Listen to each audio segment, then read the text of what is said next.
మన రాంపల్లి గ్రామంలో ఈరోజు గుర్తు తెలియని దుండగులు హిందూ వ్యతిరేకులు మన రాంపల్లి గ్రామంలో ఉన్నటువంటి రామాలయము ముందు ఆంజనేయ స్వామి విగ్రహం పైన దాడులు చేశారు. ఆంజనేయ స్వామి చేతులు, కాళ్ళు, గద ఏకంగా మొత్తం విగ్రహాన్ని ధ్వంసం చేయడం జరిగింది. ఇలాంటి మత వ్యతిరేక శక్తులు ఉగ్రవాదులు కంటే చాలా ప్రమాదము. హిందూ సమాజం పైన దాడి చేయడం కాదు, హిందూ వ్యక్తుల పైన కూడా దాడి చేయడము. ఇలాంటి వ్యక్తులను వెంటనే పోలీసు వారు కఠిన చర్యలు తీసుకోవాలి.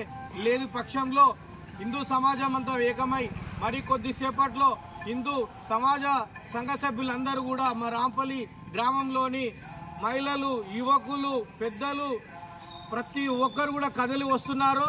మరికొద్దిసేపట్లో మేమందరం కూడా ఈ రాష్ట్రం మొత్తం, దేశం మొత్తం తెలిసేలా ఖచ్చితంగా ధర్నా చేస్తున్నాము.